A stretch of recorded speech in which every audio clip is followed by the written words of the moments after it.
ওরে ইন্টারভিউ দেওয়া মানে ওকে নরমালাইজ করা, এই বুঝছেন আপনারা? এইটা এথিক্সের মধ্যে আটকাবে?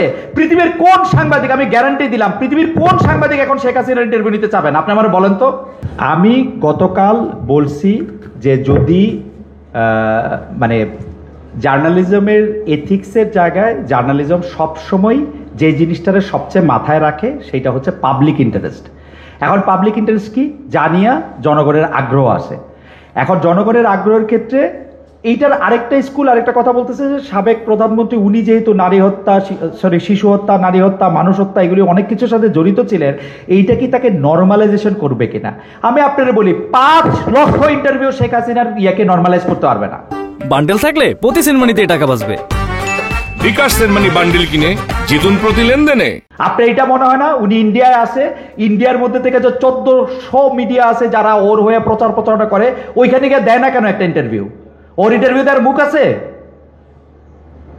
ওরে ইন্টারভিউ দেওয়া মানে ওকে নরমালাইজ করা, এই বুঝছেন আপনারা? এইটা এথিক্সের মধ্যে আটকাবে? পৃথিবীর কোন সাংবাদিক, আমি গ্যারান্টি দিলাম, পৃথিবীর কোন সাংবাদিক এখন শেখ হাসিনার ইন্টারভিউ নিতে চাবেন? আপনি আমার বলেন তো, একজনের নাম বলেন। She is the most thought after person এখন ইন্টারভিউ নেওয়ার জন্য, বিকজ তাকে এই প্রশ্নের জবাব দিতে হবে 1400 খুন সে কোথা থেকে করলো। আর এই কথা বলার জন্য সোশ্যাল মিডিয়া পুরোটা হয়ে গেল আমি হচ্ছে খারাপ, আমার পাছার চামড়া লাল করে দেওয়া উচিত। This is your understanding. না না, এভরিওয়ান, সাংবাদিকরা আসছে আমাকে জ্ঞান দিতে যে এটা সাংবাদিকতার এথিক্সে পড়ছে কিনা। আমি 100 বার বলবো যে শেখ হাসিনার ইন্টারভিউ এখন কোন সাংবাদিক এই পৃথিবীতে নিতে চাবেন? আপনি আমার বলেন।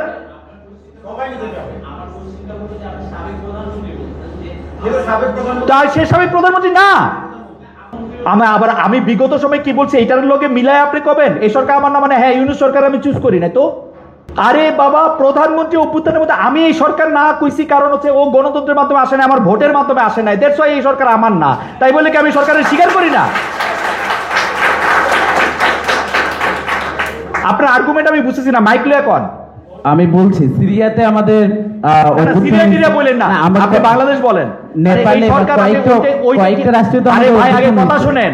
এই সরকার আমার না যে বলছি অন্য অনুষ্ঠানে, এইটার সাথে কালকে সাবেক প্রধানমন্ত্রী বলছে, এটার সাথে কি সম্পর্ক? আজকে না ওই যে ঢাকা বিশ্ববিদ্যালয়ের সাবেক প্রধানমন্ত্রী বলছি, মানে এটা কি বললেন একটু বুঝায় বলেন না। আপনি যখন ওনাকে সাবেক প্রধানমন্ত্রী বলছেন, এইখানে লেজিটিমেট ওনার যে আবার ওনাকে ফ্যাসিস্টও বলছেন না, তখন বিষয়টা হচ্ছে যে আমি কথায় কথা দাঁড়ান। আচ্ছা, উনি সাবেক প্রধানমন্ত্রী না হইলে এখন বাংলাদেশের রাষ্ট্রপতি কে? বাংলাদেশের এখন চুপ কার দ্বারা অ্যাপয়েন্টেড? জি, বাংলাদেশের রাষ্ট্রপতি কার দ্বারা অ্যাপয়েন্টেড?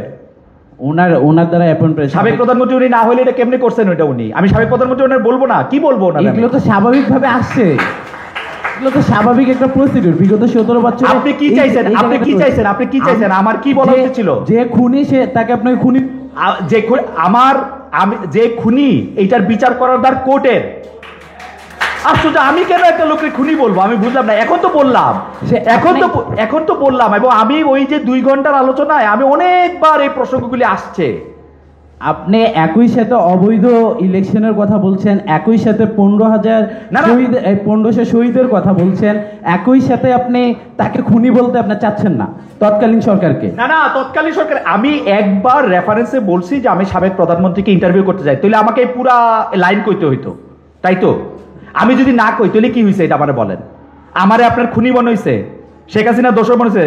তো মনে হয়েছে, কি করবো কোন দোষর?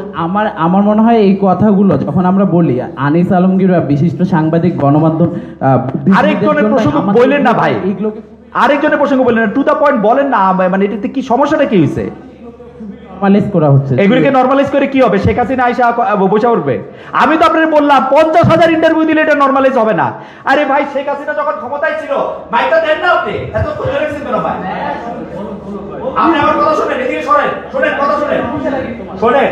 আপনি মাইকটা দেন, অন্যদের প্রশ্ন করতে দেন। এই যে আমার দিকে তাকান। শেখ হাসিনা যখন ক্ষমতায় ছিল প্রতিদিন 50টা এরকম ইন্টারভিউ উনি উৎপাদন করতেন, 50,000 বার দেখাইতে পারতেন।